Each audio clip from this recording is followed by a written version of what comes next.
साहेब, आखाती देशात सुरू असलेल्या युद्धाच्या झळा भारताला दिवसागणिक अधिक भेडसावू लागलेल्या आहेत. जी परिस्थिती देशात आपण बघतो आहोत त्यावर एकदा पुन्हा एकदा तुमचं मत काय आहे? भारताला अत्यंत गंभीर परिस्थितीला तोंड द्यावं लागतं आखाती देशातल्या युद्धामुळे, आणि सरकारकडून त्या संदर्भात ज्या अफवा पसरवल्या जात आहेत सरकारकडून अधिकृत,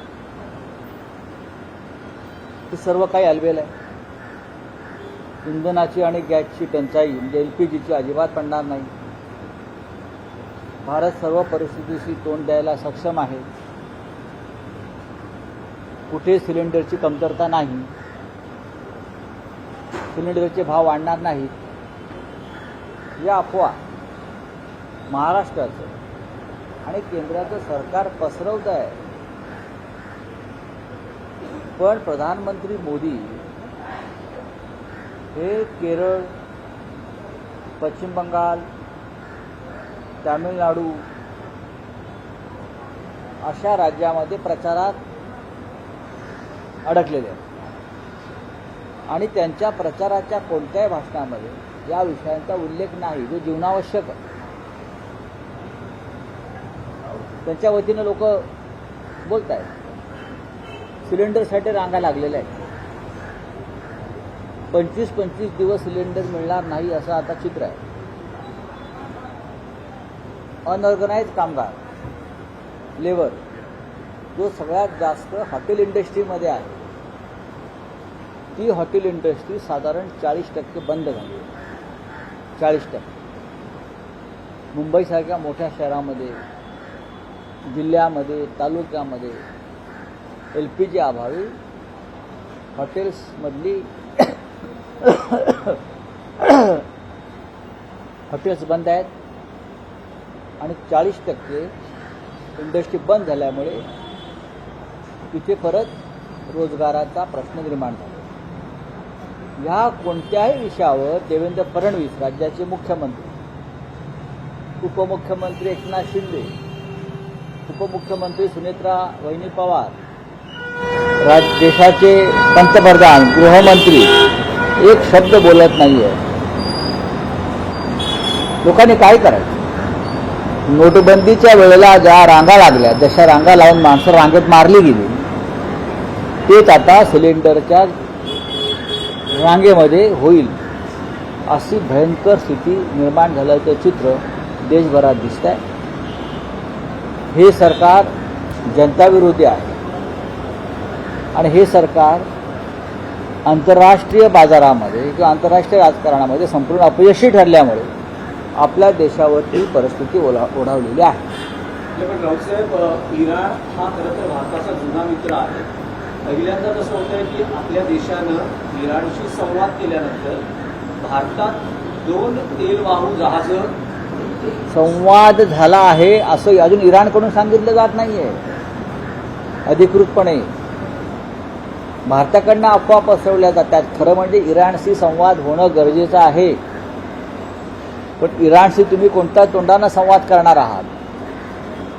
ज्या इराणचा सर्वोच्च नेता इस्रायलच्या हल्ल्यात मारला गेला, त्याच्या संदर्भात देशाच्या प्रधानमंत्र्यांनी साधी शोकसंवेदना व्यक्त केली नाही. त्या इराणशी तुम्ही कोणत्या तोंडानं बोलणार आहात? खरं म्हणजे आपण इराणला नैतिक पाठबळ देणं गरजेचं आहे युद्धाच्या ठिकाणी, पण भारतानं एक तटस्थ भूमिका घेऊन इराणच्या दुःखामध्ये सहभागी होणं गरजेचं होतं. खास करून इराणचे सर्वोच्च नेत्याचं निधन झालं या युद्धात, आणि 200पेक्षा जास्त कोवळ्या बालिकांचा मृत्यू किंवा हत्या या युद्धामध्ये झाली. ही अत्यंत दर्दनाक अशी गोष्ट आहे. या संदर्भात भारताकडून अजूनही शोकसंवेदना व्यक्त केलेल्या नाही. फक्त हार्मुझ समुद्रधुनीतून तेलाचे टँकर सोडा इथपर्यंत इराणचा संबंध आहे का? नाही. इराणचे आणि आमचे राजनैतिक, व्यक्तिगत आणि सांस्कृतिक संबंध अनेक वर्षापासून आहे. त्याच्यावर भाजपच्या नेत्यांकडनं सांगण्यात आलं की मिटिंग भ्रष्टाचारामध्ये उपाटातच नेते अडकले पण नाही, म्हणून आम्ही गॅस काढून तुम्हाला देणार आहोत. हा विषय भ्रष्टाचाराचा नाही, हा विषय मोदींनी आतापर्यंत सगळं काय अडाणीला विकलं भाजपने. फक्त काही नदी नाले शिल्लक होते, त्यातली मिठी नदी आहे. तर मोदींनी जी योजना सांगितली आहे की गटारातून गॅस काढायला पाहिजे, त्यात एक पाईप घालायचा, तो पाईपातून गॅस येईल, मग तो आपण स्टोवला किंवा गॅसला लावायचा, मग अन्न शिजवायचं, चहा शिजवायचा. ही मोदींची जी योजना आहे ती मिठी नदीच्या माध्यमातून मोठ्या प्रमाणामध्ये साकार होऊ शकते. जिथे जिथे गटार आहेत त्या गटारांची किंमत आता वाढली आहे. आतापर्यंत मुंबईतल्या रिअल इस्टेटची किंमत वाढत होती, पण मोदींच्या कृपेनं आता नदी नाले गटार बरं का ड्रेनेज यांची किंमत वाढली आहे असा प्रधानमंत्री जगात झाला नाही. की गटारांनाही किंमत आली आहे. भारतीय जनता पक्ष आता गटारांना राष्ट्रीय संपत्ती घोषित करा अशी सांगण्याची स्थिती मला दिसते की सगळी गटारं जी आहेत ती राष्ट्रीय संपत्ती घोषित. हे आम्ही सांगतो का? तुम्ही मोदींना प्रश्न विचारा ना. ही मोदींची योजना आहे, आम्ही मोदींच्या योजनेला पाठिंबा देत आहोत. हो, भाजपला का वाईट वाटतंय? भाजप मोदी विरोधी कधीपासून झाली? भाजपनी मोदींच्या विरुद्ध भूमिका घेऊ नये, लक्षात घ्या. आम्ही जी भूमिका मांडतोय गटार बचाव आणि गटार राष्ट्रीय संपत्ती, खरं म्हणजे ताबडतोब देवेंद्र फडणवीस यांनी ONGC कार्यालयात जाऊन तिकडल्या चेअरमनना भेटून बैठक घेतली पाहिजे आणि मिठी नदी ताब्यात घेतली पाहिजे. पण रावसाहेब, गेल्या वर्षी जी काश्मीरमध्ये स्थिती होती, ऑपरेशन सिंधूरच्या वेळेस सुद्धा सर्वपक्षीय बैठक पंतप्रधान आणि गृहमंत्र्यांनी बोलवली होती. तुम्हाला असं वाटतं का तुम्ही एक आठवडा दिल्लीत होता, अशी सर्वपक्षीय बैठक सध्याची जी देशातली परिस्थिती आहे ती पाहता बोलवण्याची गरज आहे? बघा, गरज तर नक्कीच आहे, पण दिल्लीमध्ये सध्या एक घोषणा धूम मचा रही, नरेंद्र भी गायब और सिलेंडर भी गायब. ही घोषणा पार्लमेंट बाहेर सर्वत्र धूम माजवते. कहाँ है नरेंद्र जी? नरेंद्र जी केरल में है, नरेंद्र जी कहाँ है? नरेंद्र जी तमिलनाडू में है, आसाम में है. नरेंद्र जी पार्लमेंटमध्ये नाही आणि सिलेंडर लोकांच्या घरात नाही. त्याच्यामुळे बैठक घेणार कोण? बैठक घ्यायला प्रधानमंत्री पाहिजेत ना, ते नाही आहेत. आणि जे राहुल गांधी सांगतात ते सत्य. यापुढे नरेंद्र मोदी हे पार्लमेंटला येतील की नाही शंका आहे, कारण त्यांना पार्लमेंटमध्ये यायला तोंड राहिलेलं नाही असं जे गांधी म्हणतात त्यात तथ्य आहे. दोन प्रश्न आहेत. एकतर या पूर्ण गॅसच्या संदर्भामध्ये मुंबईमध्ये एक महत्त्वाची अशी इम्पॅक्ट होतं की हॉस्पिटल्स जे आहेत महापालिकेचे असतील नाही तर राज्य सरकारचे असतील, KMJJ नायर सारखे हॉस्पिटल्स आहेत, अशा ठिकाणी फार मोठ्या प्रमाणामध्ये आता तिथे जे कॅन्टीन सुरू होते त्यांचे ते बंद झाले आणि बाहेरचे रुग्ण जे येत आहेत त्यांच्या पेशंटचे फार मोठे हाल होत आहेत, त्यांचे नातेवाईकांचे हाल होत. हे आहेच ना. याच्यावरती या राज्याच्या मुख्यमंत्र्यांनी किंवा उपमुख्यमंत्र्यांनी काय वक्तव्य केलं आहे का? कोविड काळामध्ये ऑक्सिजनची कमतरता होती. माननीय उद्धव ठाकरे मुख्यमंत्री असताना त्यांनी प्रत्येक हॉस्पिटलला ऑक्सिजनचा पुरवठा होईल याची काळजी घेतली, इंजेक्शन्स मिळतील याची काळजी घेतली, उपचार मिळतील याची काळजी घेतली. अशा प्रकारची काही योजना, उपक्रम देवेंद्र फडणवीस, एकनाथ शिंदे, सुनेत्रा पवार या ठिकाणी घेतली आहे का? तर मला अजिबात दिसत नाही. हां, हॉस्पिटलमध्ये जर कॅन्टीन्स बंद झाल्या असतील किंवा सार्वजनिक ठिकाणी लोकांच्या खाण्यापिण्याच्या ठिकाणी गॅसच्या अभावी जर या सगळ्या योजना बंद झाल्या असतील तर लोकांनी जगायचं कसं? धाबे बंद आहेत, छोटे हॉटेल्स बंद आहेत, खाण्यापिण्याच्या गाड्या बंद आहेत, वडापावच्या गाड्या बंद झाल्या आणि देवेंद्रजी म्हणतायत आणि नरेंद्रजी म्हणतात सब कुछ ठीक आहे. क्या ठीक आहे? तुमच्या वर्षा बंगल्यावर ठीक असेल, वर्षा बंगल्यावर जे एखादं गटार असेल त्यातून तुम्ही गॅस काढला असेल, पण ती यंत्रणा, ते पाईप तुम्ही जनतेलाही द्या गॅस काढण्याचे ना, दिले पाहिजे. एकनाथ शिंदे ठाण्यातून गॅस काढत असतील, पार्थ पवार आणि त्यांच्या मातोश्री बारामतीमधून गॅसचा पाईप एखाद्या गटारातून काढायचा असतो, निदान पाईप तरी पुरवा गॅस काढायला गटारात. साहेब गॅस नव्हते ठीक आहे, पण उद्धव ठाकरे आणि आदित्य ठाकरे का आंदोलनात दिसत नाही? एवढं जर तुम्ही मुद्दे बोलता, तर एका साईडला मनसेसारखा पक्ष जो आहे तो आंदोलन करून पाहतोय, काँग्रेसने आंदोलन केलं, उलट आदित्य ठाकरे नेते कुठे आहेत? आदित्य ठाकरे, उद्धव ठाकरे सभागृहात आवाजच काढताना दिसत नाही यात, मैदानात कुठे आंदोलन करताना दिसत नाही यात. नाही, आम्ही आंदोलन करू ना. मी जे तुम्हाला म्हणतो मिठी नदीतून गॅस काढण्याची योजना आम्ही अंमलात आणू, हे आंदोलनच आहे. पण तिथे आदित्य ठाकरे जाणार. करू ना. तुम्ही वाट का बघत नाही? गॅस काढण्याची प्रक्रिया सुरू आहे ना. विधानसभेमध्ये मांडण्यात आलेलं आहे, त्यामध्ये धर्मांतराच्या संदर्भात एक मांडण्यात आलेलं आहे. त्या संदर्भात आपलं काय? त्याबरोबर प्रत्येकाला जीवनावश्यक वस्तूमध्ये सिलेंडर सुद्धा मिळेल असं सुद्धा विधेयक मांडलं पाहिजे. लोगों के घरों से सिलेंडर गायब है, लेकिन सरकार सदन में ये कह रही है कि विपक्ष भ्रम फैला रहा है, पेट्रोल डीजल और गैस की कोई कमी नहीं है.